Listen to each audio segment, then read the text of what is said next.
mind bend, non-ordinary and extraordinary states of consciousness for a mind bend creative. Ginger, thank you very much for joining me today.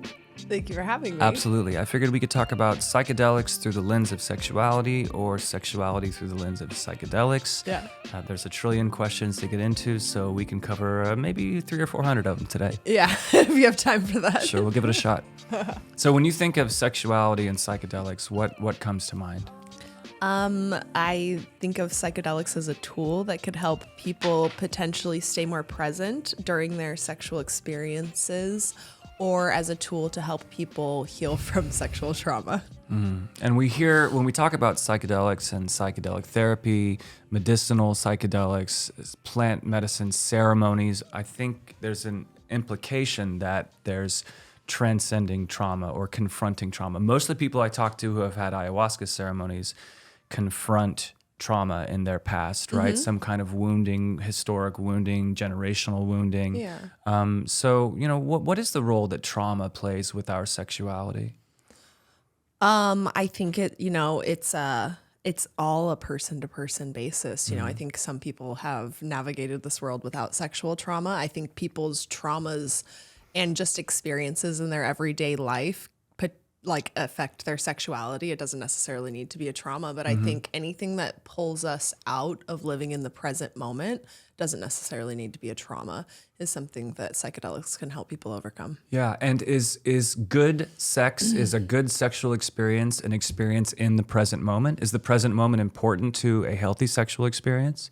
I think so. I think that even if you're playing with fantasy or something like that, I think it's important to stay in the present moment if we're talking about partnered sexual experiences, I think that being mindful of your experience makes anything more enjoyable, and I think that includes sex and I think that one of the things that happens when you are in a negative sexual experience or you're traumatized is you dissociate.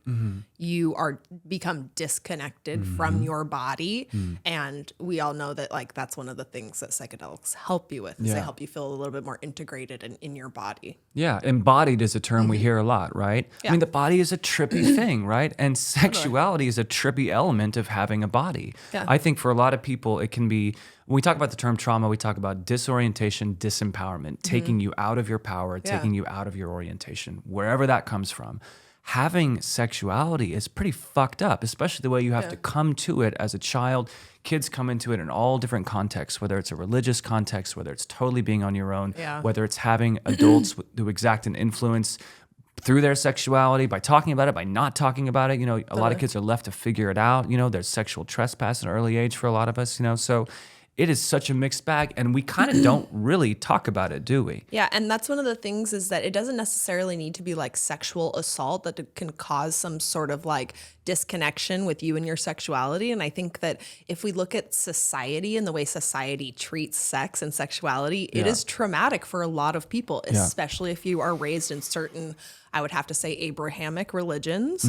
I think that that's added trauma, the way that media and stuff talks about and shames certain sexual things, just for instance, a foot fetish is made fun of, or people who have herpes, they're made fun of so much and so often that I think someone could internalize that shame, and it could become a traumatic thing for them that would pull them out of their sexual experiences, because when they start to feel those sexual urges, they shame themselves. They've been told it's wrong. They've been told all of these things. And I think that the more, we're supposed to embrace everything as it is. We're supposed to love ourselves fully and completely, be integrated. I think it includes our kinkiest parts of ourselves. I've only lived in the U.S. I've never lived in another country. And most of the conversations I have with people about their experiences in this field in particular are taking place in this country. Have you spent any time in other countries, any extended time, or any close awareness of any other countries' cultures? I've spent a lot of time in Mexico. I think that is the other country I've spent my most amount of time in, and that's a Catholic country. So I think they are also very repressed when it comes to sex and sexuality. Yeah. I spent some time in Ibiza, and I think they're a little bit more free when it comes to nudity, especially in the body in Europe.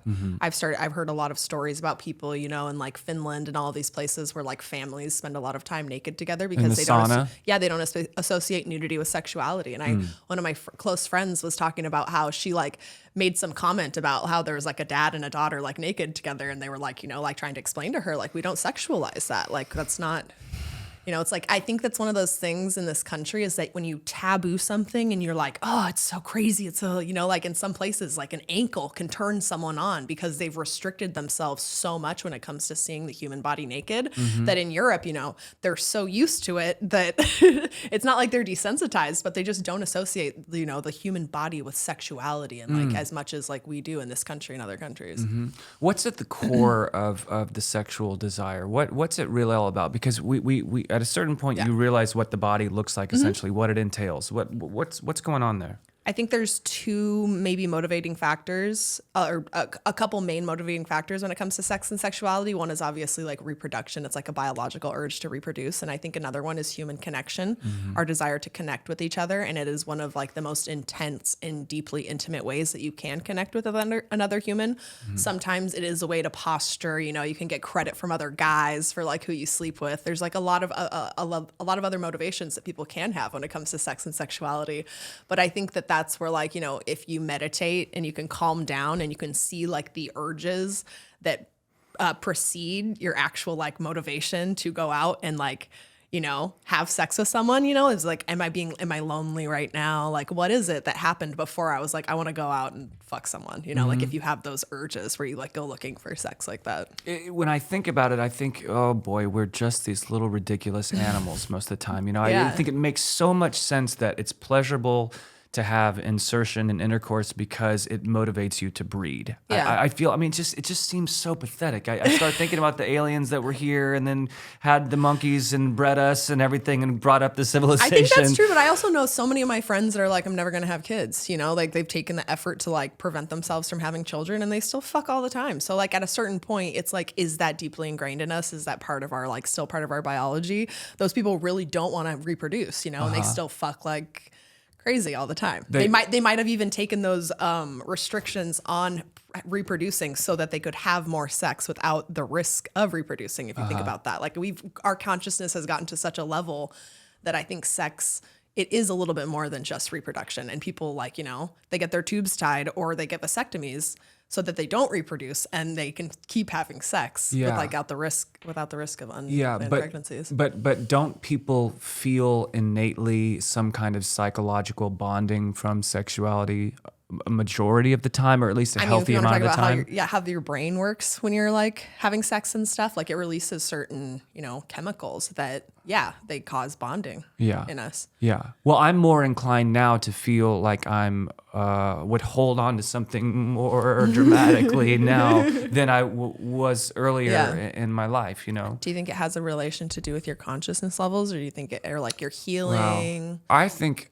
the way I was raised, which was Catholic, and we never discussed sexuality. And I remember seeing some poorly drawn diagrams of a penis in a book in like sixth grade, but that was about it. And I can't really remember any other like really hard and fast lessons, but it just wasn't really talked about. But the idea was, I think for a long time, now it's subliminal, but that it was reserved for marriage and that kind of context, totally. right? Yeah.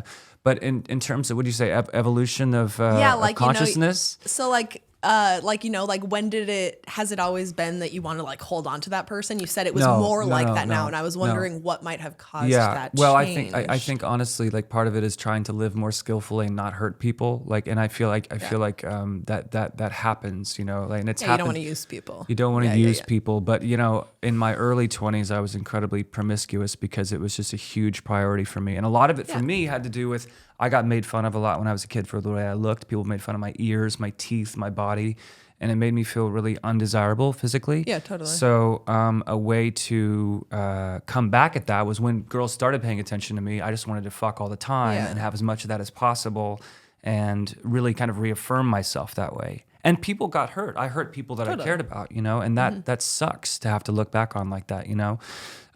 In time, I think hopefully our sensitivity evolves over time.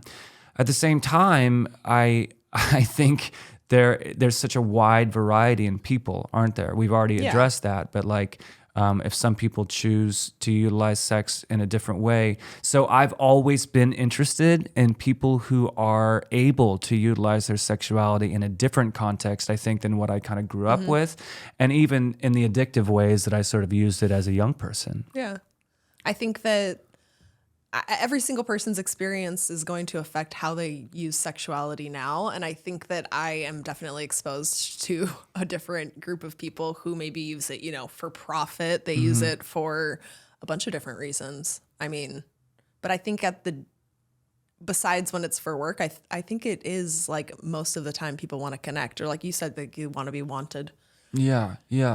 Well, and another first level thought is I feel like it comes back to control too, like the Abrahamic faiths, like using it as a method of controlling the population or making sure that, because the idea to me, my first thought is, yeah. Well, the first thought is you save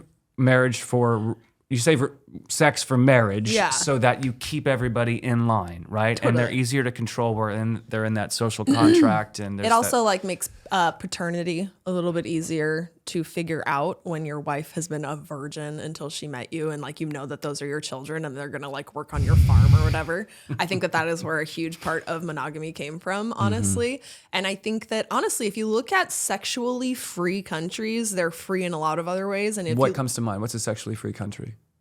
Amsterdam. Okay. Germany. Okay. These Germany places, yeah. They have they're really sexually open, sexually free. They have a lot of crazy sex clubs and even sexual things that are meant for tourists. Apparently, they have a net where people are just fucking on top of and you walk underneath as a tourist and you get to see it. Everybody tells me, since I'm so interested in sex and sexuality, that's one of the places that I need to go. Berlin specifically. I've been to Berlin once. I loved it. Yeah. I Kit was Kat there for Club, all these places. And have you seen the Babylon Berlin series that was, I believe, on Netflix? I think. No, it's what's sort, it about? Sort of the roaring 20s in Berlin, pre World War II, I believe, and there's a lot of Pre-World War II. debauchery, sort of. Well, that would be interesting to learn more about the history about sex and sexuality preceding World War II. But I mean, that was an incredibly Christian fascist, regime, incredibly, if you look at some of the things that they said. So I always say that if you're allowing someone, usually a government or a system, to control you and your sexuality, that's such a deep level of control that it seems all of these other levels of control, not letting you do other things with your body, seem a lot more acceptable, which drugs you can and cannot use and things like that. When it's if you start they're with taking sexuality, away your bodily autonomy. We're all in an abusive relationship with the governments that control us. Right. They're not they don't have our consent to do the things that they're doing. in America right now, is overturning Roe v. Wade an example of control of sexuality? Yes, exactly. And then when they one of the justices suggested other cases that they should revisit, one of them was the sodomy statutes. They should put that up to states. Again, if you don't know what sodomy means, it means anal sex. And I'm I just envision a world where they actually made that illegal again. All the porn stars would have to rise up. We'd be your activists. We'd be no. Right. Throw us in jail. Start working on the screenplay. You got traction. I know. One of those. I mean, but honestly, it's crazy to think that the government would come into your bedroom and say at a deep level, you can't do something like that. Mm-hmm. But at the same time, we've accepted so many things as okay for so long that I think that in so many people's personal relationships, they're waking up to abuse. And I think that trickles down over into their relationship with the government, where I think people are starting to wake up and be should the government really be able to tell me what I can and can't do with my body? Is the U.S. government afraid of psychedelics because it'll make people too independent, too insightful, too empowered somehow? I'm 100% sure there's some piece of research that the CIA or some government industry has done that shows that happens, that we're less easy. We're harder to control if we're using psychedelics. We're thinking for ourselves. We're not doing this mass think it, we're questioning ourselves. We're growing. I think that when you're stuck in your subconscious cycles, you're easier to manipulate in so many different ways. The government, companies can get you to buy things when you're you're stuck and you're I'm inferior than other people. I need this to feel better than others, it's easy to take advantage of things like that. Yeah. And I think that psychedelics help you grow. When we say the government, we know that the government is made up of a lot of different individuals. So yeah, people, the right? government, when we say the government, it's literally, yes, just thousands of individuals. So some of the government take psychedelics. I know that they do. I know that they're out there. You know what I mean? And so the government, and it's just like any other system that's in place that controls people. Yeah, it's comprised of other people, but those people have some sort of deep, rooted desire to control others and have an influence on another people's life, down to the point where, they feel like they can control our behavior. It seems it's weird to me now to think that after getting out of an abusive relationship that was like super controlling, I'm a canary in a coal mine when it comes to another abusive behavior. You know, like when I feel like I'm being controlled or someone is being taken advantage of or something is unfair like that, like it's really easy for me to identify it and like talk about it now. And I think that a lot of the time, but there are all these individuals that they're taking advantage of their power. Do you consider yourself to be an influencer? Hopefully in a good way. I mean, I don't use that word per se to describe myself because it has such a negative connotation. Don't get me started on that. Influencers in the wild and stuff like that. But I don't know. I think I don't know why people hate influencers so much. I get it. A lot of them are entitled and assholes. But I think that, I mean, in this day and age, I have 600,000 people that are following me on TikTok. Imagine 200 years ago trying to have 600,000 people in front of you. You couldn't even oratorily speak like that loudly to that many people, you know? So yeah, I do think I am influencing people. And I think that one of the ways that you can influence people, it's been shown like scientifically, is when you talk about yourself and your own experiences. Right. You're very vulnerable. You're very open. 100%. There's almost nothing that I have experienced in my life that I wouldn't open up about publicly in the right context if it was needed. Do you think that young people are getting more in the habit of being vulnerable, or is it still outliers like yourself? I don't know like what the scene is populated I think with. they are way more vulnerable. Are they? I think they're way more open about like their trauma and the stuff they've experienced, like being exposed to it on TikTok. I think that they're very open about the stuff that they're experiencing. They also seem like really strong and like a little inspiring to me even in some ways, you know? That's good to hear. ADHD is a term I hear more often as well. Do you think there are more young people diagnosed with ADHD now? I don't know. I'd have to use Google.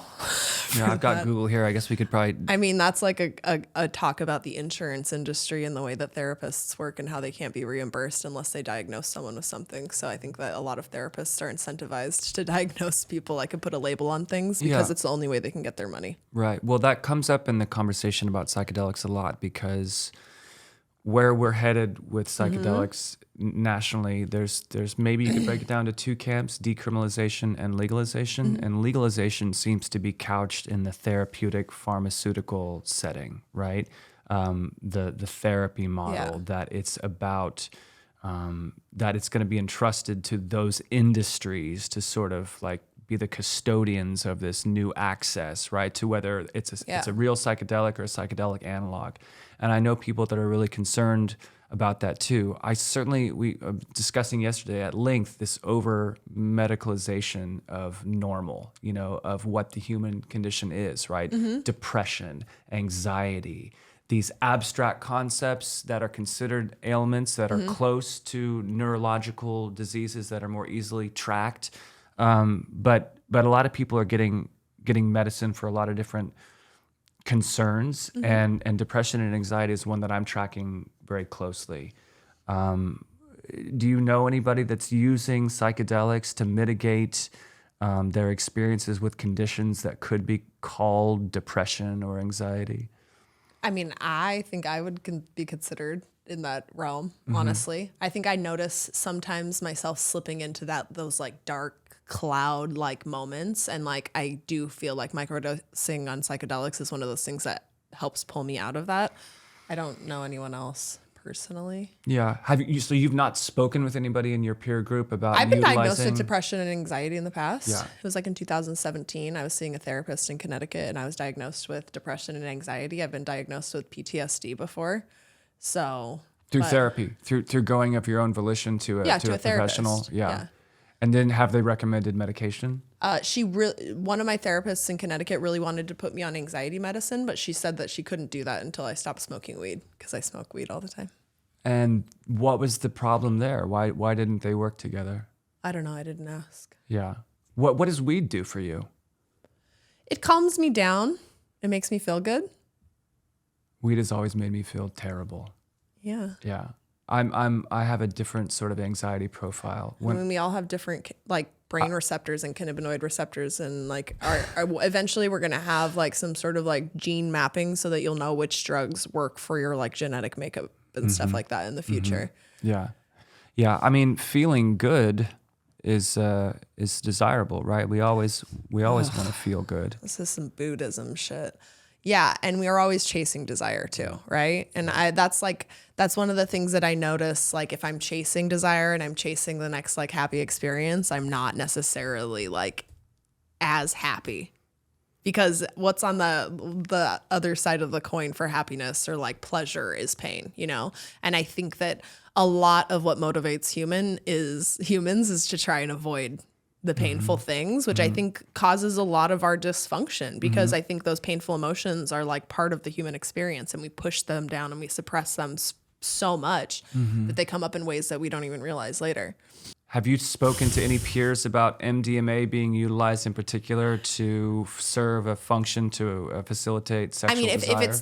if it's their desires, but if they're the one that feels like they want more of desire in their life, I think that that's something that could be really cool to be used. But I also think it's important to like let people know that they're normal and they're healthy. I don't want people to internalize like, you know, not being like a vixen and they want to have sex all the time and stuff like that, you know? So I wonder if this would help them, but I also like makes me feel I'm a little hesitant about the motivations behind it for some reason. I think what we're addressing in other movers in the space is the phenomenon of lack of sexual desire, lack of sexual intimacy, desire for that in relationships that women are reporting and contending with as some kind of like clinical reality. And like, as somebody who, have you spoken with other women? Have women come to you and said, I don't have sexual desire and I wish that I did. I'm worried what's wrong with me. Does that ever come up for you in like conversing with your fan base or communicating with anyone?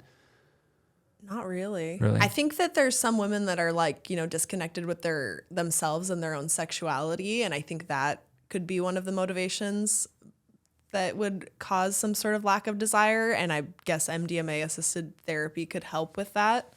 It could also be like the makeup of the relationship and what's going on sexually between the partners and like how healthy that dynamic is and things like that. Like, you know, it could be a lot of things. I don't know. Who do you think we should be speaking to when we have emotional problems? Who should we go to? Our partner first, but like sometimes they don't have the skills to do that. And then after that, yeah, like someone who's a little bit more trained and experienced with this stuff, because I think a lot of people, so it could be a coach, it could be a therapist, it could be, you know, a trusted friend. But I think that there should be someone that doesn't have like bias or like doesn't know the relationship. Yeah, I guess I'm kind of getting back to what are our communities like right now? What are our friend groups? Something I've always been thirsting for in my like interpersonal dynamics with friend groups is more openness, more depth, more vulnerability. And I just feel like everybody's lives are so overwhelming to themselves, they can't take on other people's pain. So then you're shepherded off to try to talk to an individual that you see maybe once every 2 weeks, right? Yeah. Who doesn't really have a deep vested interest in like knowing or healing you other than it's their job. I mean, I think I'm an incredibly blessed and lucky person to where I've cultivated like these group of friends where I feel like I can like go to them with stuff. Like one of my friends texted me last night and he was like, you didn't seem like yourself that much. I just wanted to like check in and, you know, like see how you were doing. So I feel like I'm really lucky in that sense that I have this tribe that I can go to. And the thing is about this tribe of people is that we're all doing the work on our own outside of that so that, you know, we can go to each other like when we need it. But for the most part, a lot of the time we're doing the work, you know, like the deep work that needs to be done. And then it allows us to cultivate these like deeper, more intimate connections with others, which was really hard for me for a long time, you know? I think that those go hand in hand to where like I didn't allow people to get really like close to me and get intimate with me because I was so uncomfortable with so many things, you know, it's a lot of like unhealed trauma and things like that, not feeling embodied and like being myself, you know? I think that all of that work needed to be done in congruation, is that a word? Incongruent, whatever, with being able to form these more intimate connections, you know? And I notice like, you know, just like with like relationships and friendships, sometimes when it starts to get really, you know, intimate, it gets like uncomfortable and you want to like pull away or you want to, you know, like, So with relationships and friendships. yeah, both of them. And so I noticed that about myself. And those are things that I had to work through therapy, you know? Like I really take my therapy seriously, and I notice it's like patterns, you know, if I'm stuck in a pattern, or I've noticed, like, you know, I keep doing that, I keep choosing the same people who like have like a quality that's not necessarily the best for me, you know, like go deep down and like figure that out, because I feel like our brains are computers. And sometimes our software gets stuck in a loop, and we have the ability to like defragment our software and like figure shit out. Psychedelics does help that, you know? And that's why a lot of people who like, you know, if it makes you uncomfortable, it's probably because there's shit that's going to come up you don't want to deal with. Yeah. How does psychedelics help you figure it out? What do you think is going on? I think psychedelics help with like neuroplasticity and the healing of your brain and making new connections. Like for me, it helps bring back memories of my childhood. If I'm reading about like, you know, books about like emotionally immature parents or things like that, it helps make these connections. And I don't know. I feel like it does heal my brain. And so I can tell myself, you know, like I'm safe, I'm protected now, like I take care of you. And those things, it really helps me heal and like feel more embodied and like just like safe with myself, you know? So your go-to psychedelic substances are psilocybin in the form of microdosing? Psilocybin microdosing and acid microdosing. Both of them. Is there a difference between the two? I feel very similar qualities on both. I feel like maybe I enjoy music a little bit more when I'm on mushrooms, but that's it. Have you ever taken psychedelic substances before a sexual experience to augment your experience of the sex? Yeah, it helps me stay more present, 100%. And I mean, I had a mystical sexual experience on LSD for sure. It was the craziest thing I've ever experienced in my entire life. Can you elaborate? I like literally felt like the walls between us like disappeared, and like I was seeing the universe in his eyes, and like he was about to tell me he loved me for the first time. It was just a really intense, you know, moment, and it was so beautiful. And I feel like I'm connected to him forever because of that. It's like a fucking. Did it become a relationship? It was a relationship. We were in love. We were dating at that time. Yeah. You know. Yeah. He's still a good friend. Good. What is sex? Sex is not the same for everybody, is it? Or is it? Is sex the same for everyone? No, of course. Everything we experience is done through a lens of every single person's experience leading up to that moment. Yeah. What's the best part of our sexuality? The best part of our sexuality? Each individual person's sexuality? I don't know, that it's a part of them.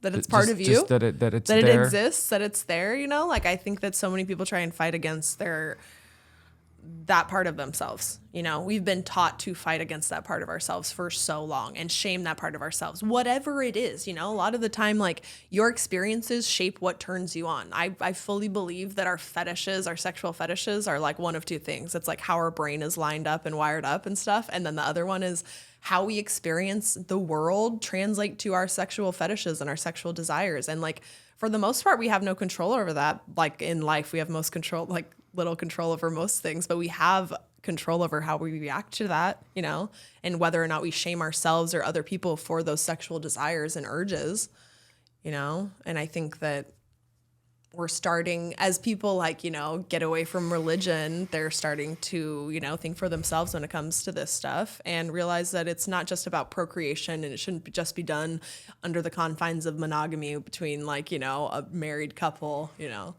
So it's nice to see the world evolving. I want to be part of that change. Why do you think the body is sexually desirable?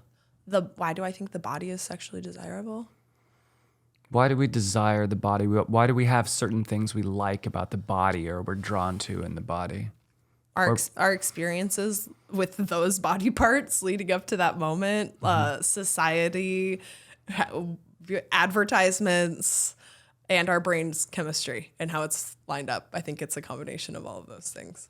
When we talk about psychedelics entering the mainstream, entering the zeitgeist, the How to Change Your Mind, the series on Netflix, more people learning about it, what do you imagine the world looking like where psychedelics are more broadly integrated into our lives?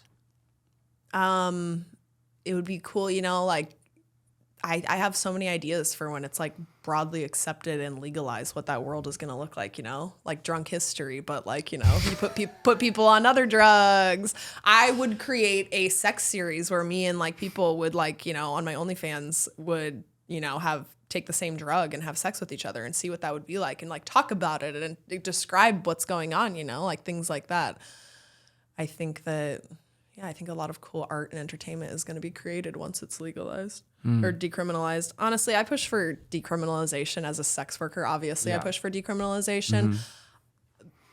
Cool, there should be regulated, government approved places and stuff like that. But I still think the barrier to entry and use for especially psychedelics, considering how safe they are, should be very low. I think that microdose capsules of mushrooms should be sold like over the counter at health stores. I genuinely believe they're safe enough. If wine is going to be sold at Erewhon, mushroom microdosing capsules should be sold at Erewhon. If it's here, it's healthy for you. Yeah. Liar. What do you think people are coming to your the 600,000 people that are following you on TikTok? What are they following? I'm pretty. I have cool hair. I like to dance. I'm funny. I have an interesting life. I live in Los Angeles. I'm a sex worker.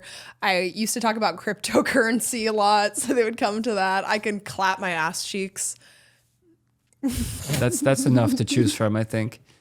I think that's a good wide variety of. Yeah. I got a smile from the guy that's working here too.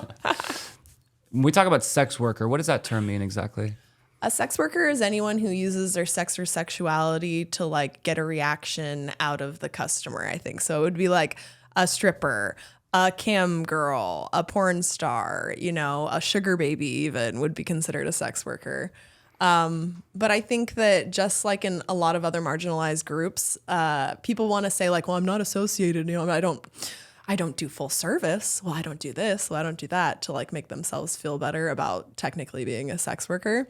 But I think that, I don't know, I've been doing it for 14 years. It seems like it's the most socially accepted, it's ever been. When I started, nobody knew what I did except for my boyfriend, and my customers. So now it's like, I don't lie about it ever to anybody. Do you find that your peers who are also sex workers have shared traumatic history? I think that humans do. So yeah, I think sex workers fall under that category for sure. Yeah. Yeah, it's just one of the strangest things for people to talk about, I think, too. And it's still so taboo to talk about sexual wounding. Oh, yeah. I think that especially, in our industry, it's like you must have daddy issues is like one of the like things that people say to us too. So in that regards, and that too, people assume that every single person that went into this industry is sexually traumatized in some way, which I think that some are and some aren't, Yeah. Yeah, there's some people in the industry that have never had any kind of like problem or anything to try to overcome with regard to. Yeah, and so and sometimes I see those girls and I know their history and I know that they've had like a very privileged upbringing and it's hard not to compare myself to them and like the stuff that I've had to like overcome. But at the same time, like that's what I mean is that there's like a wide variety of people who exist in sex work, but it's like it doesn't, no one has less value because they were traumatized, like I feel like a lot of people have been traumatized in the world too, and I did this interview recently where the guy kept trying to say well, don't you have to be kind of fucked up to go in your industry and stuff like that? And I was talking about it with this guy later and he was like, wasn't the president of the United States like one of the most fucked up people ever? And I was like, that's a good point. I was like, yes. Yeah, everybody's fucked up and some people wind up being loan sharks and some people wind up being car salespeople and some people wind up being postal carriers. And a lot of people who were like even sexually like sex trafficked decide to go into sex work and take control of their sexuality and do it on their own once they get out of those abusive situations. So it's like, does that person have less validity or all of those things, like because they were in that other experience first? I think that just like with BDSM and a lot of like crazy kinky things, it can be a very healing experience to go into situations which were traumatizing before, but you go into them with a control and like knowing that you're safe in this situation now. That's a very healing experience. Is BDSM becoming more popular? Yeah, I think it's always been really popular, but I'm sure 50 Shades of Grey or like Netflix just had another series that was like how to create a sex room. I'm sure that all like sparks interest in like sometimes I need to remember that my life is so far removed from a vanilla life that like, to them, like a pair of handcuffs is like the craziest thing we've ever done, Judy. Yeah. Like, it's like fucking, and I'm like about to literally go to a sex party tonight again. Whenever I hear the last term weekend. vanilla, I always think that French vanilla ice cream is really good. So good though. It's really good, and it gets a really bad rap. I don't know if there's another term, but it's like, like sexually uptight. It's not the right word. It's just like you're not sexually free. There's been a million things that have prevented you for feeling sexually comfortable, Mm-hmm. Like there's so many people, you're right. There's so many people that still have sexual hangups and stuff like that like they exist, Mm-hmm. They need help. Do you feel pressure to show the world how unique your lifestyle is, knowing that 600,000 people are wanting to pay attention and wanting to come and find something provocative? Or, I mean, I'm not assuming that you do, but there must be some kind of awareness around keeping your audience happy.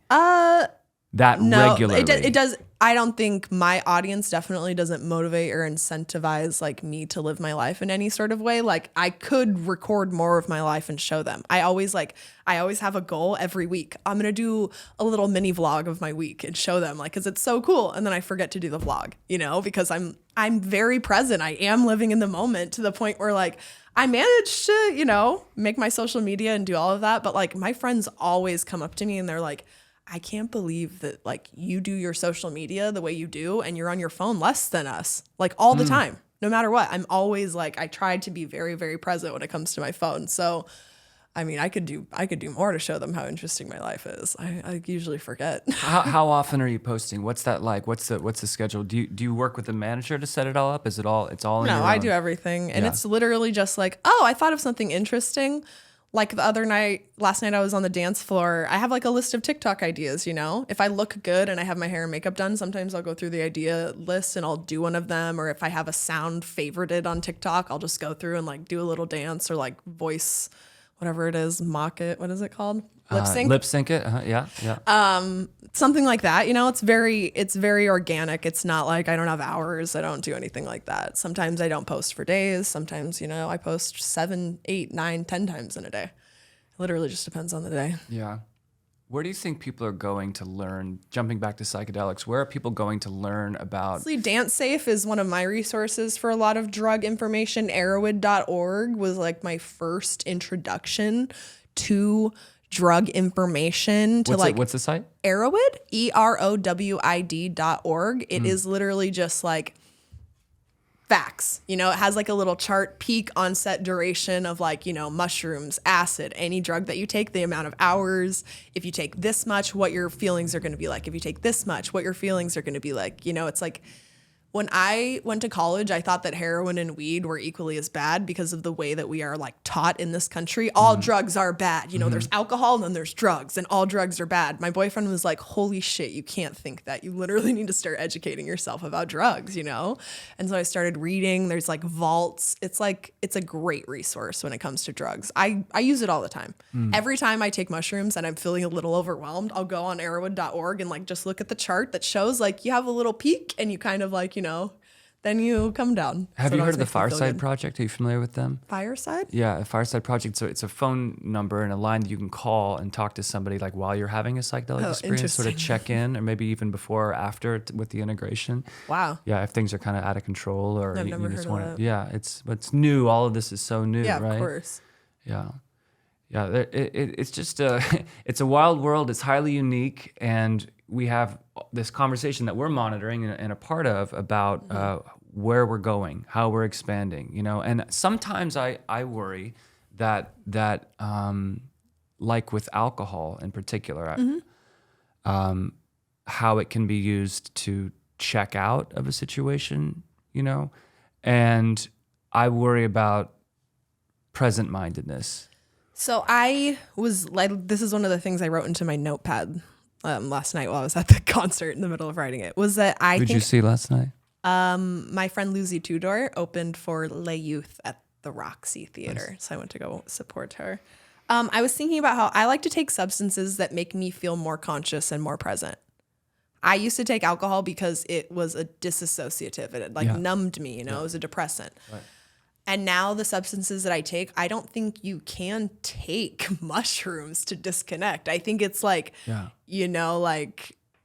don't think that's possible. I think it does make you more present. It makes all of those things. So I think that they can be used in such frequency and maybe without like an intention to where they don't have as much of a positive effect potentially.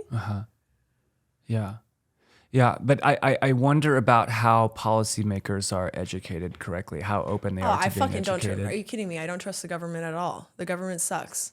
We need more people who are involved and like take psychedelics to actually be involved in politics. Like I don't know one person that I think is like the smartest person on earth that would like ever think about going into politics. Don't you just think it seems like a drag to dedicate your life in that way to bumbling through the bureaucracy and trying to make an effect? I can't imagine that. I mean,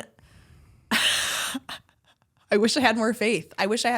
That's why I'm like, fuck that government, do it on your own, bring about positive change. If you get arrested, talk about it on TikTok. Hopefully create a GoFundMe and the movement will support you, because I think that's how we create change. And then on the other side, I think it's important to have like, people who are hiring lobbyists and who are influencing policy, like in the offices. I think that both of those things are absolutely essential to create the change that we want. If you want to look at like, gay rights, anything that's happened in the past in our country, you need to have people who are on the streets, who are willing to get arrested, who are doing it because they know it's the right thing and that it's helping people and it's healing people. And then you have people who are, yes, we're hiring lobbyists. We have really rich people. We have Dr. Bronner's. We have people that are doing research. We have MAPS, research and all of those things. Like, buy the book, fuck the book. You know what I mean? So I think we need to have both of those. And I think that when I'm living in LA, I see so much of that, you know what I mean? Like so many people holding ceremonies all the time, things like that. And so it's like, and when and if that, I've talked to multiple people about that. They're like, if I ever got arrested, like they would almost like revel in it, like, come on, make me more of an advocate than I already am. Like, give me more incentive and more motivation to do what I need to do to change the world. So I'm going to throw you a softball to close out. Cool. So what are you inspired by beyond psychedelics and what you do? What are you finding inspiring about the moment right now? I think people are taking back their power in every single like industry avenue. I see people standing up to abusive behavior and taking back their power, and it's one of the most beautiful things I've ever seen. And I can't wait for it to keep happening, because I think that the more people see that, they're inspired to do it. They're like, you know what? I shouldn't be treated like that either. And so people are standing up, and it's beautiful.